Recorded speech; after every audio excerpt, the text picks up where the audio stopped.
This is the live stream. For anybody that joins, we'll probably be answering some of the questions in the chat. But for those of you that are watching on YouTube, maybe tonight or tomorrow or even Monday, this is an instant reaction. It is about an hour and a half after the game ended. Florida State lost 23-31 at home against Louisville, and so I just want to go ahead and open it up with you, Coach AB. What were your thoughts on the game? Where do you stand after this performance?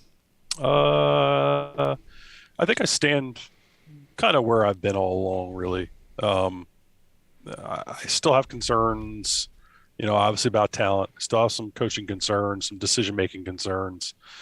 Um, I thought the accountability was better today. I thought that they held guys accountable that came out, that made mistakes in the game. Gant has the play early, which I thought was an atrocious call. But they hold him Yep. accountable. They bring him out of the game. They put him on the bench.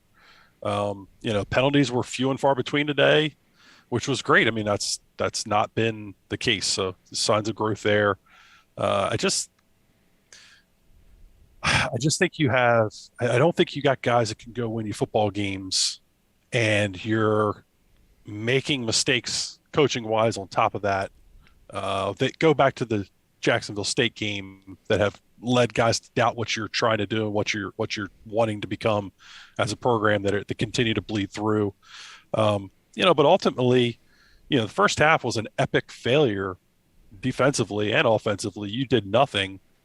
Um, but why going in the second half does it all of a sudden change? I thought offensively they made some schematical changes that helped the run game get going. They were able to. Robert Scott was able to hold up a little bit better on the right side in pass pro. I thought Louisville started to play a little bit softer than they did in the first half. They really came after them in the first half, but so I thought you made some schematical changes offensively in the first half or going in the second half that helped you start springing some runs. And look, I mean, the offense just isn't very good. I mean, there's just not a lot of guys, especially at the receiver position, that you can go to. Corbin and Ward are probably your two best players, but I know everybody's going to say run the ball 80 times. It's just not realistic when they've got nine guys in the box No. on first down. You've got to do other things. You've got to RPO. You've got to. There was an RPO. There was some RPO. A lot of the action run was off the RPO. We're definitely going to talk about that more on Tuesday or Monday or whenever we release the Yep. film review. And then defensively, I mean, look, Jarvis Brownlee gets run by on the first play by Louisville. And as the game goes on, he stops getting run by. Now, why is that? Is that a coaching issue? Is that a focus issue? Is that a 1-2 issue? I don't know. I'm having a hard time answering that question. I think I do know. I think it's a focus issue. Right. Long touchdowns of busted coverage. Brendan Gant comes flying down into the box. No safety help. Uh, yeah, no, because he's supposed to be the safety help, and he comes flying down the box and leaves Dotson an outside leverage, and the post goes for touchdown. That it's a tough situation there. Probably maybe would have liked a little different call, knowing how aggressive Brendan Gant is. But you got to play smart football. You can't go out there every play and call expecting somebody to screw up. You got to make calls expecting them to do what you're asking them to do.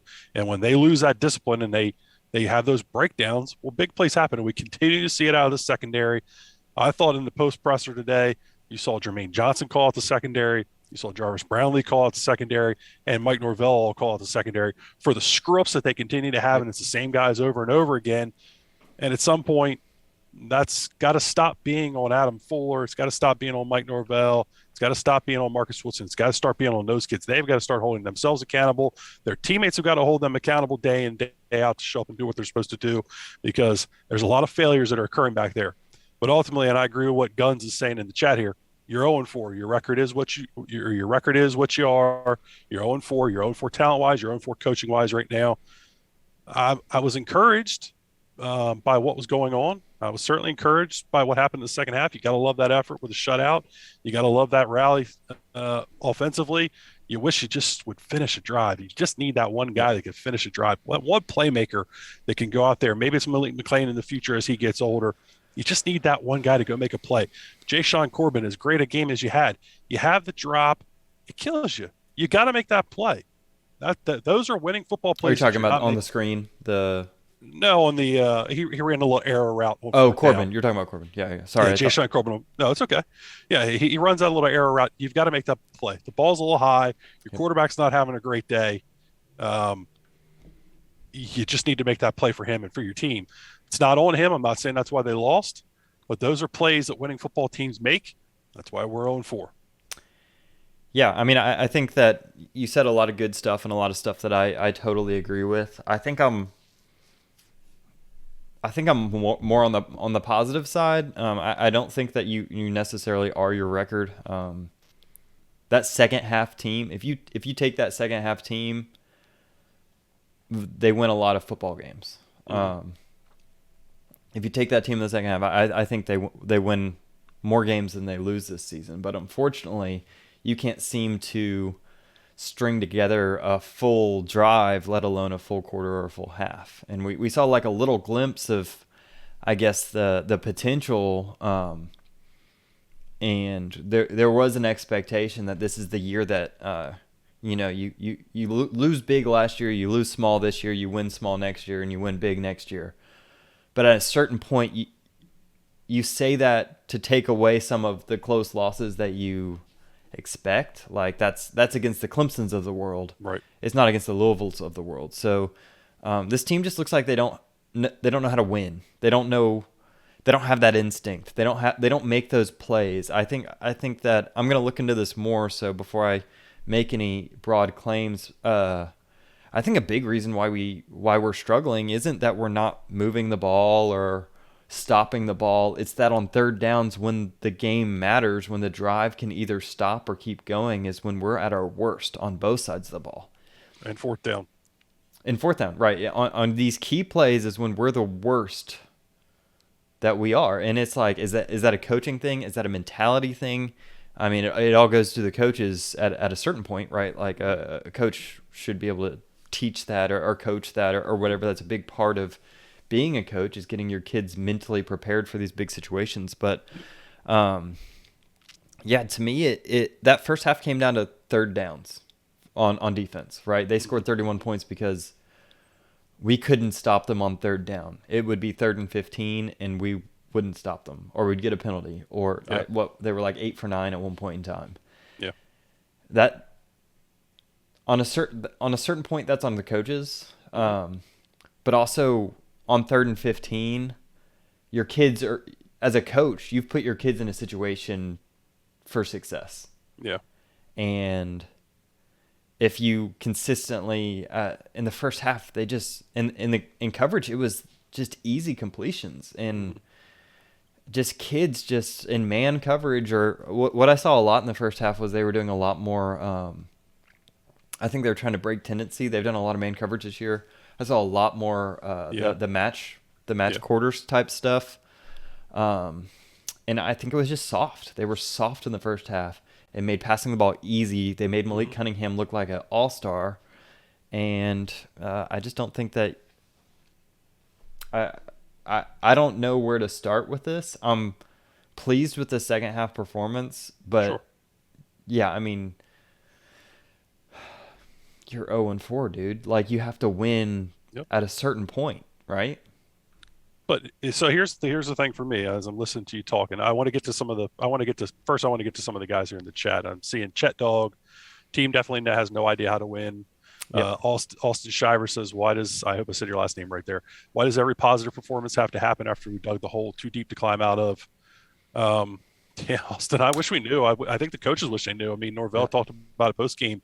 They're a team that's always started fast. He's always prided on starting fast and has come out and that's been the opposite this year. And they did that last year. They did start fast last year. Now, faded in the second half, and now I don't know. I don't have the answer for that.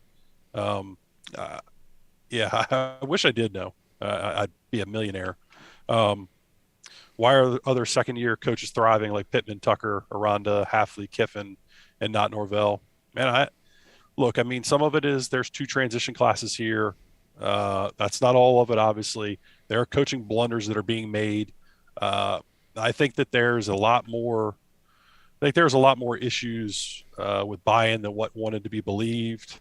Yeah, I mean, it's just top to bottom. There's so many things that are going on that. I don't know. I don't have the answer for that. Um, yeah, I wish I did know. I think the coaches wish they knew. I mean, Norvell talked about it post game. They're a team that's always started fast. He's always prided on starting fast and has come out and there's just it's just top to bottom. There's so many things that are going on that I don't think anybody ever even really understands why it's so bad. But look, part of it might be Mike Norvell's just not the answer. I've said going back to last year, I didn't think Mike Norvell finished his contract out here, and I said that for a reason. Some of it is because the talent's so bad, but some of it is I think he doesn't know how to dig out of this kind of hole. He's never been put in this position. He's not a guy that comes from a strong coaching tree. While I think he's a good coach, it's a tough ask. It's a And, tough ask of anybody. and Um, I don't think the fans expect us to be this bad. The fans don't realize how deep of a hole this is. So no matter who you put in here, yeah, someone needs to be here to see this thing out of a hole. yeah, And if you want a guy then yeah, that can win a national championship, that's fine. But like, we're in a hole. Like, yeah, yeah, people don't yeah. We've got, think about that. there's got to be a bit. There's got to be the climb's got to be out of the hole that we're in. He talks about the climb all the time. It's got to be out of the hole that's been dug over the past few years. Administration, different coaches, yeah, yada yada yada. We've talked about all that. The 20th in talent argument for the 24/7 talent composite. That's a joke. I'm just going to say it out That's loud. yeah. That's a joke. This team isn't the 20th most talented team in the country. If if you think it is, I'm sorry. It just isn't. That's not reality. I mean, Why? if you took these kids all in a vacuum and you measured their 40 time and you measured their height, weight, whatever, they might be the 20th most talented team in the nation, but none of that matters when all of these kids mentally are playing terrible football. Like Yeah. Yep. they're not there, right? Like if I see a kid consistently over 2 years, 3 years, his whole career be in the wrong place, either the coach is so incompetent that he didn't begin to tell him where to be on a play, which, I don't even know of a peewee coach that wouldn't tell of a kid where to be on a play, or that Right. kid just isn't mentally able to play the game well. And I think we just have a bunch of these kids. I'm not going to say anything, but I think the mental aspect of the game is not covered in that 247 composite, and the Yeah. youth of the team is not Yep. covered. Yeah, and development's not covered either. I mean, those guys might have come in as 4 stars, but let's be honest, they didn't get any development under the previous tenure, and they got no development last year. And the jury's still out on whether they're getting a lot of development right now. Also, we're going to find out here as the season continues. Back to what I was talking about earlier, though, about winning. We talk about winning football games, but Norvell preaches all the time. He talks about it. You hear the players talk about it, trying to win one-on-ones. The fourth down play where they snap it directly to Corbin. Jordan Wilson whiffs on a one-on-one block, I believe, and we're going to go back and watch the film again and talk about it some more, I'm sure, on our triple option video. But he whiffs on a one-on-one block there that if he makes that block, they get the first down. Um, Andrew Parchment throw down the field. He's got to go win that. He's got to fight that. He had one Yeah, he earlier. lost that. He had one earlier in the game on third down where he didn't accelerate, fight for the football to go make a play for his team. These one-on-one matchups, these one-on-one battles that you're trying to go win, that winning teams make, you're not going and doing those things, and that's why you're losing football games. It really is what it boils down to. I know people want to continue to see the run the football more. They had 9 guys in the box early in the game, guys. I mean, you can only run into that so many times, and it's why you saw as the game went on when they were able to start throwing the ball a little bit with a little bit of effectiveness. They were able to start RPOing some things. They changed up the formations with a little bit of unbalance to get a numbers advantage to the play side of the run game that you started finding that running success. You'd like to see him get to a little bit sooner, sure, but that's how football works. I mean, it is a give and take. You got to get guys to the sideline, get these things adjusted. You're communicating constantly.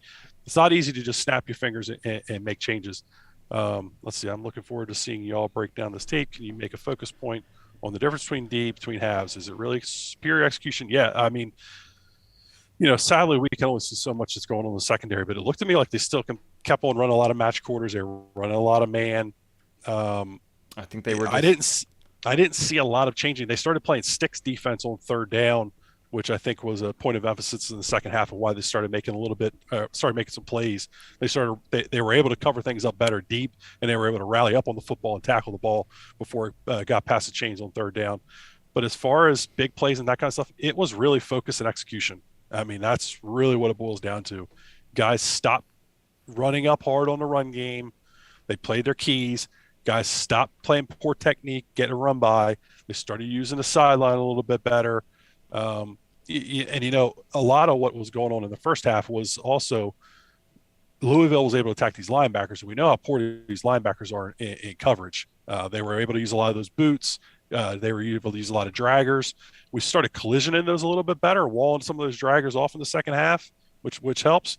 But you just still see teams attacking that space in the middle of the field that we struggle with. But also, I want to jump in here on those third down throws. There were several that kept drives going in the first half that Cunningham makes 2 out of 10 times, and he would string them together. And I think we were making the throws a little bit easier than normal, but he was having a good first half. He was making good throws against one-on-one coverage. And sometimes, as a defense, you tip your hat to him, right? He didn't make those throws in the second half. He came back down to earth. So sometimes, as a defense, there's only so much you can do if they're just making these plays. But I think they were a little soft, like you were saying, in the first half. They weren't collisioning. They weren't making those routes hard.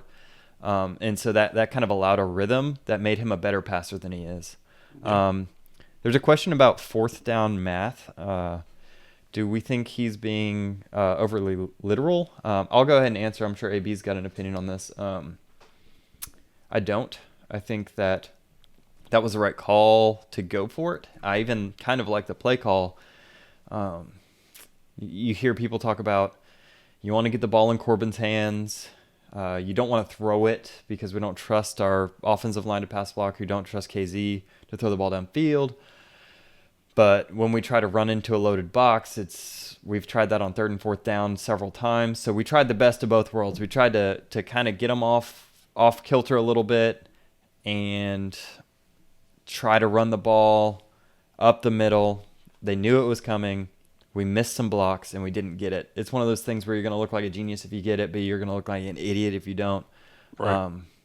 But I think that was the right call for that situation.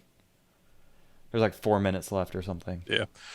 I'm just reading a couple more. Racers United asked if this changes our record at the end of the year. No, I mean, I still think this is a 2 or 3 win team at this point. Yep. I mean, you're going to need some guys to really – Andrew Parchment's going to really have to take a big step to consider winning more than that. You just can't do enough offensively, and defensively you find yourself in too many holes consistently throughout the game. If they can start putting together a 60-minute performance like they did the second half today, then sure. I mean, I think you can look at 4, maybe 5 wins if you could find them. I don't know if you have enough talent to get there still offensively. Let me see some of these other questions here. Other than the last play, was Parchment's performance a good sign? Yeah, I mean, it's a start in the right direction. But again, he has one-on-one opportunities where the ball gets up to him. He's got to go make plays. He can't accept anything less. I mean, and that's hard to teach kids to do. They either have that or they don't. I do believe Milton's playing banged up. I mean, he's going to be banged up forever. That's just the nature of the injury that he had. I would love for a fumble to not miracle bounce into the opposing team's hands one time. I mean, how about 3 of them today? Yeah. I mean, it's really difficult. To your eyes, was our running success a product of creative scheming? Yes, absolutely. Yeah. I thought they changed up and they went with some unbalanced it wasn't unbalanced, it was tackles over. They started flipping the tackles and replacing the tight end. They also did some of that with the trips look, which got guys out of the box.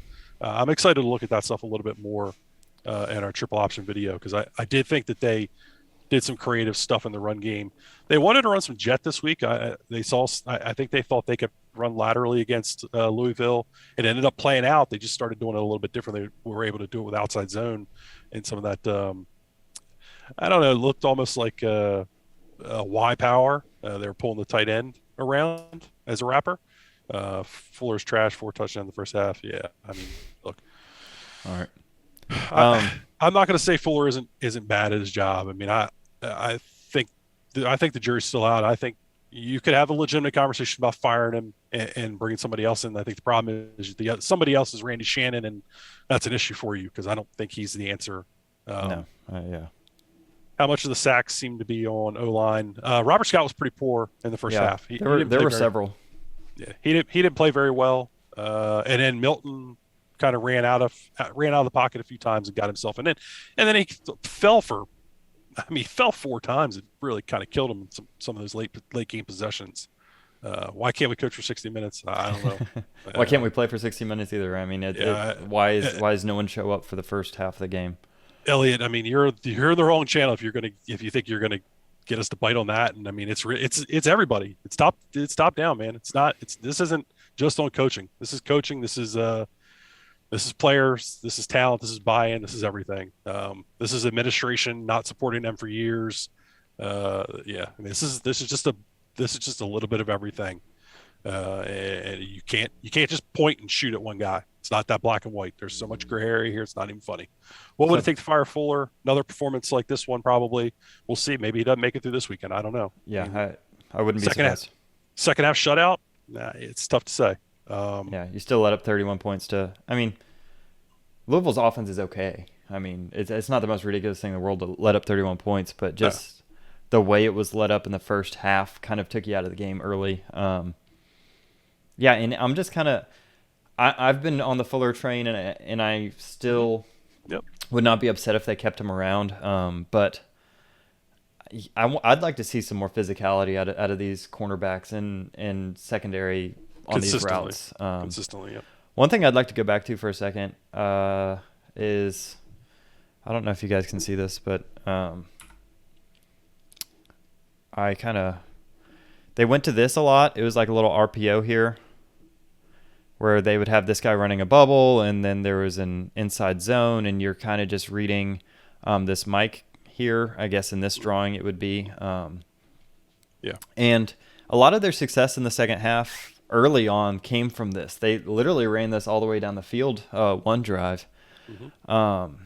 And then they kind of stopped going to it. It was that kind of bothered me. They started so these guys started cheating up, and so you can't go to the well one too many times, and so they tried to take some shots downfield, but then we just didn't have time, and so that was kind of the story of why we moved it so well early in the first half, right? We got some movement going here. We ended up not blocking very well on these screen passes, so I think that was another reason they decided to go downfield, but ultimately I think it's just hard. Sometimes you're like, this is a rock and a hard place. You can't just live running the ball consistently against a loaded box. But what do you do if you can't drop back and pass the ball downfield and have more than 3 or 4 seconds? Yeah, Jeremy Pruitt's not coming to Florida State. I don't think his wife will allow that. And he is pretty much blacklisted right now in college football. So, I mean, I think he's with the Giants right now. So yeah, Giants or Jets. He's out there somewhere. Where he's allowed to hand out McDonald's bags. Yeah. Yes, Milton should continue starting for right now. I don't think Chuba's ready. I know we want to see Chuba. Not. Yeah, I know we want to see Chuba, but he's just not. He's just not there right now. Just based on practice and whatnot. If I missed anybody else's comments up above, I'm sorry. We're trying to do the best we can here to get everybody's comments, and we're going to get going here shortly. Here's one thing I'd like to point out that Nopotal, I don't know how that's pronounced, asked, and it's something that I also wanted to touch on, and we haven't touched on much at all. Special teams has looked really poor, in my opinion. Mm-hmm. Yep, which was supposed to be his thing, and they do spend a decent amount of practice time on it. A lot. But consistently, we were losing the special teams. If I've got stats pulled up here, we have this is EPA, so estimated points added. So in the EPA battle, we lost almost 6 points in this game purely based off of special teams performance. Appreciate that, Elliot. Yeah, sorry. No, I mean, look, we're going to dig into a lot of this data.